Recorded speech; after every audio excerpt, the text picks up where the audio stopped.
What's going on, guys? Zuko back with another Dragonflight video. Hope you're all doing very, very well. I just want to talk about Resto Shaman. We're going to do a video on Resto, and we're going to talk about a dungeon that I did. I did Throne of Tides, 17. I've done a whole bunch of dungeons so far as Resto and Ellie. We've got a decent Mythic Plus rating going on here. Done a 19, 18, a whole bunch of 17s, and it's looking really good. I want to talk about how good I think Resto Shaman is right now in the current meta, and why I think it sort of gets discounted often as being this sort of ugly stepbrother or, long-lost person that, class that you don't really want to, talk about. Like, people just don't want to even talk about or play Ellie Shaman or Resto Shaman for whatever reason. I don't really know why that's actually the case, but it's never included in the Race to World First. It's never in sort of the spotlight, but it's always actually good, and I'm going to show you how it's better than I think you might think it is. So here's my setup for talents. I do not run Cloudburst. I'm running Living Stream. This makes your healing stream totems absolutely cracked. They're really, really, really strong. And a couple of other really important talents here. I basically run double Ascendance, so we have Proper Ascendance plus DRE. I'm running Primal Tidal Core because of the new tier set bonus, which I do not fully have yet. I'm only on 2-piece tier right now. So if I was on 4-piece tier, this would be even better. But I'm kind of just running the build as if I had the new tier set bonus. And then a couple of really important talents here. Number one is Master the Elements. This is really important. Weaving in Lava Bursts will buff your next heal. So Lava Burst into Healing Rain makes it 20% stronger. Lava Burst into Chain Heal makes it 20% stronger. Very, very good. You combo that with Deluge, which says Healing Wave, Healing Surge, Chain Heal. Heal for 20% more on targets affected by your Healing Rain or Riptide. So you always want Healing Rain on the ground, and you always want Riptide on everybody, and that will make your next sort of triage heal, which is Healing Wave, Healing Surge, Chain Heal. Those will be 20% stronger. And then if you combo that with a Lava Burst, you can actually make your next Chain Heal 40% stronger if you want to do it, if you want to spend it on that spell. So there's some really, really strong combos there that aren't always obvious at first glance because you're just taking these talents anyway. So just keep that in mind. This is the talent setup that I'm running.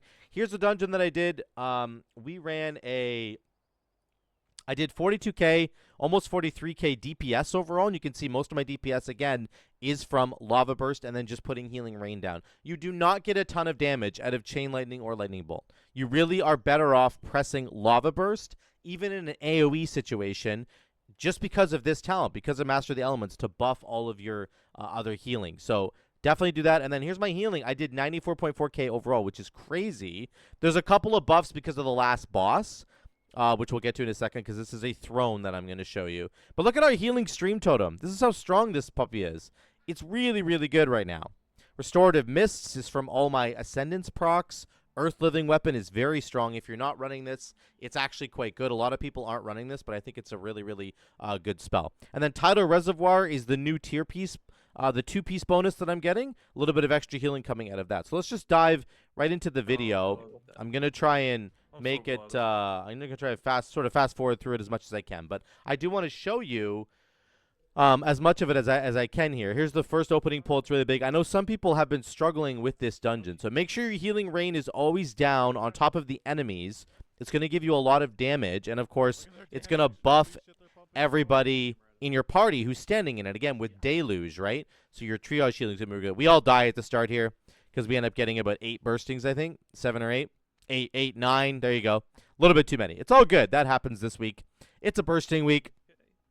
It's actually probably efficient to have a couple of people die if you can just pull a double pack like that and blow them up. It's not really a big deal. Lots of little guys to kill here. We'll move on. This is a little mini boss here. She does the poison spray. I believe that's what this one is. Yeah, Acid Barrage. This is, I thought you could bring Poison Cleanse for this, but you can't. It's actually like a disease, I think. Or it's just not dispellable, but it's not dispellable by us. Poison Cleanse is good in this dungeon for the goblins later on in the final Gauntlet run. It's actually quite good for that moment. But here, again, look at, I'm already doing 133k HPS. It doesn't take long. I'm not really doing that much. I'm just doing big healing waves, and I'm making sure that Riptide is on everybody. Riptide, Riptide, Riptide, Riptide, Riptide, and then 3 Tidal Reservoirs as well, which, again, is the new tier bonus. that really continues to provide a lot of HPS. And one thing that I'm really noticing with my Resto Shaman is how much healing over time you have, which is not something you would necessarily think about with Resto Shaman, but it's totally true. Your Riptide heals over time. If you run Healing Stream Totem, that's healing over time. Your Healing Rain is healing over time. And the new Tidal Reservoir collects all the Riptide healing you're due and heals somebody over time based on that Riptide healing. So I think that Resto Shaman actually has a really, really strong combo of healing over time and triage healing. Again, when you proc Ascendance, all of your healing gets duplicated, which is awesome. You can duplicate your healing over time as well. So it has this really awesome combo, really strong combo, in my opinion, of like massive triage healing from a big healing surge, from a huge chain heal, right? Maybe you get a Master the Elements proc plus Deluge, and then you do a huge chain heal that's healing for 40% more. What if that sucker crits? Then you're just going to like full heal everybody, including your Mastery as well, right? Which buffs everybody the lower that they are. So this is a really great combo for Resto Shaman. I think they kind of have everything that you want. They're not just focused on HPS. They're not just focused on big triage healing. They can do both.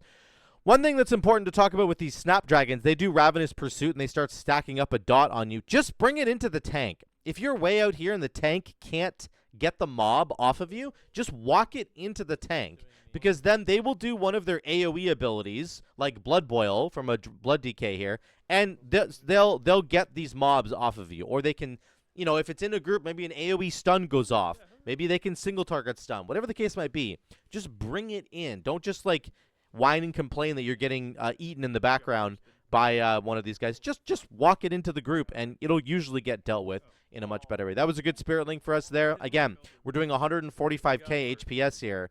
And we're still maintaining, you know, 23k DPS because Acid Rain and Flame Shock damage are almost just good enough on their own. And then you weave in a couple Lava Bursts, and you're doing crazy amounts of damage. Like, it's really strong. Here's 7 bursting stacks. A couple people die here. One important thing about bursting this week is if you have a Dwarf Racial or a Dark Iron Dwarf Racial, you can remove it. Obviously, Evokers can remove bleeds as well. But the racials have saved me multiple times, which is really, really good. So, yeah, we're just moving ahead here. These packs are pretty annoying. This is a big pack here. I would always encourage you to kick the left mob. When we're approaching this pack, it's usually from the right side. And Lynx can grab everything in here, but he has sometimes tanks have trouble grabbing this mob up here. Just kick it. Just kick that lightning bolt. And it'll bring it in. There it is. I kick it. He ended up yoinking it anyway. But if you didn't have a Blood DK and they were struggling to get aggro on that guy and bring him in so you can do optimal AoE damage, just kick him. It's something that you can do as a healer. You can provide that, and that will increase the damage of your group because then that mob will be part of the group. There's that really nasty drowning thing going off in here from the Protectors or whatever they are. Maybe the Sentinels. Here's 5 stacks of bursting once again. I do pop Ascendance here just to get us through it. Didn't want us to die. I do end up popping a lot of cooldowns at the end of pulls this week because of bursting. And, of course, the healing numbers are a little bit inflated because of bursting. I understand that. But the point is, Resto Shaman can handle it. Resto Shaman can pump in these moments and, again, have the HPS going on in the background, but also have the big triage moments that you need to keep everybody alive. So it's awesome. I feel like they've got it all. And I really love running Deeply Rooted. You can see a proc just went off right there. We were kind of in trouble. Look at the health. Look, my health is dipping really low here, and then the Ascendance goes off right here. Boom. And boom, right there. And then we're all kind of like, you just top everybody back up, and you're good to go.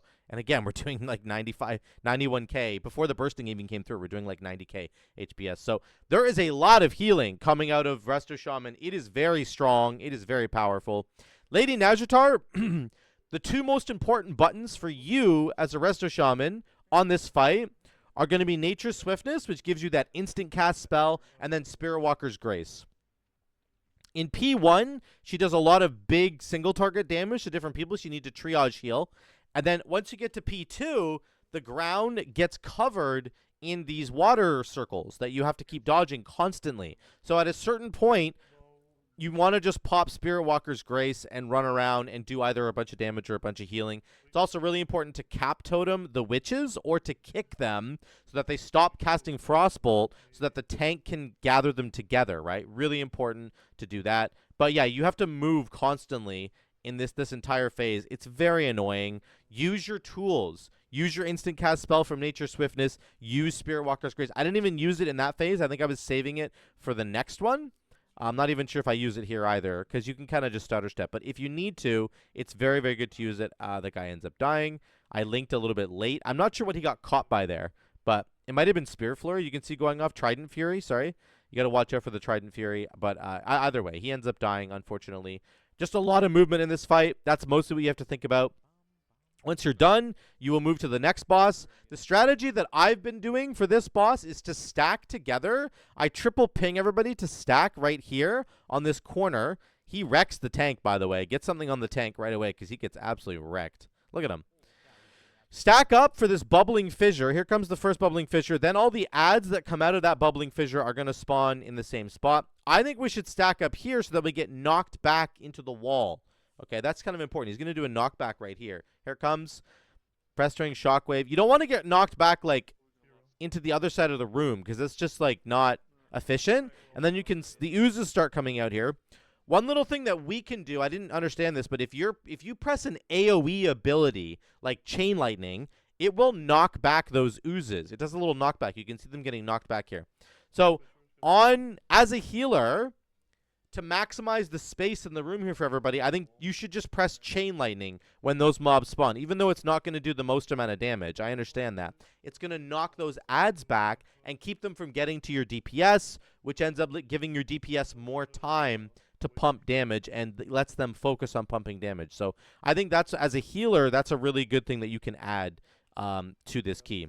Again, there's a big dot that's on everybody. I'm trying to get tidal reservoirs out on people so that I can really start pumping, and we're fine now. I've got Primordial Wave coming up for the next knockback. So here comes the oozes. Here comes the next knockback. Boom. I have Primordial Wave. I can get a big healing. You can see I have Riptide on everybody basically all the time. And then I do have Spirit Link, which I will drop here, I think, just to keep everybody alive. It's fine. Just use your cooldowns, guys. Sometimes people are always like, I don't know when to use Spirit Link. I don't know when to use my Healing Tide Totem if you've taken it. Just use it. Just use it. Like, even if you don't think it's totally optimal, use it. Get in the habit of using it often, because if you don't, then you will end up wasting it. A lot of the time. You're just going to end up wasting that cooldown and never using it. Here's the second last Gauntlet. These guys are pretty annoying because they end up sucking you in, right? Again, Nature Swiftness, Spirit Walker's Grace. These are both really, really good tools to help you handle when these guys pull you in like this and you have to stop casting. Of course, you can just move and cast Riptide. You can move and cast Healing Stream Totem. Those are both instant cast, right? That's really, really good. But if you want to be casting like a big chain heal while you're getting yoinked in by these Watchers, then you want to have Spirit Walker's Grace running or have that instant Nature Swiftness to go off as well. Sometimes you need to do that or else people just end up dying, okay? So we get through this hallway. We get to this boss. Again, this boss room, if you didn't know, you want to clear... Oh, yeah, I Link here at the end. We almost die. Again, like, that's not a great use of Link, but it saved all 5 of us from dying. So we didn't lose 25 seconds off the key, right? So that's a good thing. If you didn't know as well, you don't need this entire room to fight this boss. You don't have to kill this back trash. Just to pull the front trash, then you can pull this boss and fight him. Our hunters end up lusting right here, and this is really bad. Yeah, I was really mad that we lusted here. You do not want lust on this boss. You want it on the final boss. The final boss is much harder. This guy just casts Earth Fury. You can do a Wind Rush totem to help your guys move around if you want. But he just summons a totem, and you kill him, and you kill the totem. And then eventually he turns into the tentacle, or the octopus thing jumps off of his head, and he becomes just the octopus. You're basically saving that guy. The octopus does a fear that you have to hide from. You just hide behind the pillar, and then you keep DPSing. It's not a problem at all. Again, we did 110k HPS on this fight and 30k DPS. So it's really solid numbers. These are good numbers coming out of the Resto Shaman. That's the second last boss. Then we get to the Gauntlet. This is the final Gauntlet. These are the guys that do the poison, so you could bring Poison Cleanse Totem here if you want to. It's not really necessary, though. I think it's a waste of a talent to have it just for these guys when you can just blow them up like our DPS are doing right now. So I would say don't take Poison Cleanse Totem. Put it into something else. Invest into something else on the class side. It's going to be worth it for you. But this Gauntlet is annoying because you can't get a break to drink mana. So you need to bring like a mana potion or mana, like a combat mana potion that you can channel and drink. Swell, of course, is the major danger here coming from the Tainted Sentries. Here comes Swell right now. I think I just link this first one just to get us through it. And on Fortified weeks, it is very dangerous. You have to blow sometimes multiple cooldowns here to get people through it. On Tyrannical week, it's not that big of a deal. I got a lucky Ascendance proc there, which is really great. And that helps us get through 128k HPS. Again, these are the kinds of numbers that are sort of required to get you through this because there's dots going off all the time and there's triage that's required. Here comes the second Swell from these guys. I don't have a Spirit Link, but I'll get Healing Rain down. I realize that I'm kind of running out of mana. Every time those slimes die, they do a lot of damage. You have to be really careful about that. That's why our numbers are so high. This dungeon just requires a lot of healing. Again, we're at 125k HPS on this very next pull. This is just the way it goes. Every pull is the same. Here comes the second last pack. These are, again, a bunch of goblins. You just want to use your CC, so things like Blinding Sleet from a Blood Decay. You want your double cap totem to go off here. I'm doing the first one right now. This is going to save you so much headache. It's going to save you so much mana. And then the Bursting goes off, which ends up basically killing us. I think I racial my own, and I try to keep everybody alive, and the Hunter dies, unfortunately. But we're pulling. Now I have 0 mana for this final pull. I have absolutely 0 mana. I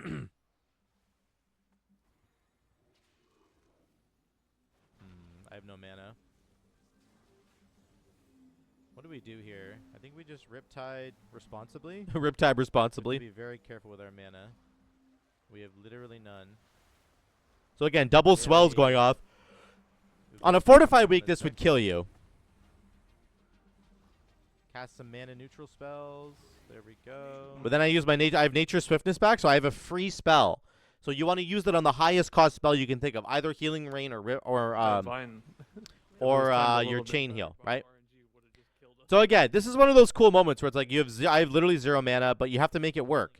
Sometimes it's just the way it goes. You got to make it work. Here comes Swell again. We got an Ascendance proc, so we got kind of lucky there. That gets us through the rest of it. But yeah, you can do this. Sometimes it's possible to heal for like 116k with basically no mana. Our DH ended up dying again, and he had no armor. We do this first pull, but we don't have Lust, and it ends up going very, very poorly. Lynx just gets slapped to death here by the boss right here. I think. Here it is. He starts getting slapped to death. I even proc Ascendance, and he's just getting wrecked. I think he's standing in poison right now. I think he's like right here or something. No, he's over here. I don't know what's killing him. Genuinely, I don't know. Oh, no, yeah, he was standing here. He was standing right here. That's why he died. He was standing in poison while getting autoed. It's just not enough. So anyway, we end up dying. The DH's armor gets broken, so he goes to repair. We do the Gauntlet again. Now we have to wait for the DH. We have 5 minutes left on the timer. Now the DH, 4 minutes, 4:20, 4:19. Finally, the DH comes back, and we do this final boss with Lust. You want Lust on this fight, otherwise it's a nightmare. My strategy for these early circles has been to take them really, really far away and then to focus the cleaning on the circles that get dropped by the ads. Now, in the very, very first phase, you don't need to do that because you don't get the ads until right now, until after you've already got the cleaning thing. So I would just say try to stack all the ads up in a nice little pool here so that the next set of cleaning that comes out. So now, these circles, I think you should take these circles far away as you can. I know that they grow over time, but realistically speaking, you're not going to have enough cleaner to clean all of them. And trying to drop off these black puddles on already existing black puddles can kill you. It can literally kill you on this Tyrannical week. So I don't know. This is a tough fight with this whole cleaning mechanic and trying to figure out like where to drop off your circles. It requires a lot of healing from you, the healer. So just keep that in mind. I'm trying to be as efficient with my spells as I can right now. These guys are doing a lot of damage, which is great. This is allowing us to really get through this fight. Again, I'm going to go drop this off back here as far as I can, but watch how much damage I take here. I almost die trying to do this. So does the Demon Hunter. So let me know your strategies for this boss, actually, because people have really struggled on this boss to understand where to drop off circles and how to kind of do this. I understand the idea of dropping it all off in the same spot. I really do understand that. I just don't know that I'm not going to die while trying to do it. So if you guys have a better strategy, let me know in the comments down below. Let me know what you think about that. I pop a sentence here just to make sure that Lynx doesn't die. We're almost there. We're getting the boss down as low as we can. Now the room is starting to get filled up. The cleaning is coming back, which is good. You always want to make sure you clean around melee for the boss so that the melee DPS can keep doing their job. And then, of course, we end up getting him down here. And once you get this part of the fight down, it's basically free because he gives you a really, really big buff. Then you're doing giga dam to this big guy. There is pulsing damage that goes off here. You do have to heal a little bit, but realistically speaking, you could just do damage here. And it's going to be totally fine. This is where your numbers get inflated a little bit. But we end up getting him down, and that is the Throne of Tide 17 on a Tyrannical week. So let me just look at the numbers overall once again. We ended up doing 42k DPS here. And again, a lot of it is Lava Burst and Acid Rain. It's all about getting Healing Rain on the ground, getting those Flame Shocks out. Don't worry so much about Chain Lightning. Worry about pressing Lava Burst. Why? Because Master of the Elements it means your Lava Burst has so much more value. It helps your next healing spell as well, right? Which is really, really strong. So that's our damage profile there. Oak Hearts is my trinket. I just have this trinket here. It's not the best one, but it's something to work with for now. Does fine. And then our HPS, again, Riptide is really huge. Our Healing Stream Totem is really huge. You don't need to run Cloudburst. I would say most of the dungeons in the rotation right now, and also in the raid, actually, they really are good for healers who can do healing over time. Resto Druids, Holy Priests, and even Resto Shaman with a build that includes Healing Stream Totem. Your Healing Rain, your Riptide, your Healing Stream Totem, they all do healing over time. And your Tidal Reservoir does that as well now, the new tier bonus. So these things pump a lot of healing over time. They will be really good for you. And they kind of provide like a baseline amount of healing for you so that you can just triage people while that's all that extra healing over time is kind of going off. It's really, really good. It keeps everybody kind of safe from just getting one-tapped. And then it buys you time to be able to hit them with a chain healing wave, all that kind of stuff. So there you go. That's the breakdown. Earth Living Weapon. I'm a firm believer in Earth Living Weapon. Keep running this if you want to. It's very, very good. That's it, guys. So I just wanted to do Resto Shaman video. I really wanted to highlight how strong I think Resto Shaman is right now. If you've heard bad things about Resto Shaman, just don't believe them, guys. It's pretty stupid. If people think that this is a bad healer, this is a great healer. 42k DPS without a DPS trinket at all. I'm not running Beacon. I don't have any crazy like Naimu blaster trinket or anything. That's what a lot of healers use to get their damage numbers to go way up. I don't have that. I'm still doing 42k DPS at the end of the day, really good, and 94k HPS. So let me know what you think in the comments down below. Thank you so much again for watching, guys. I love you all. I will see you in the next one.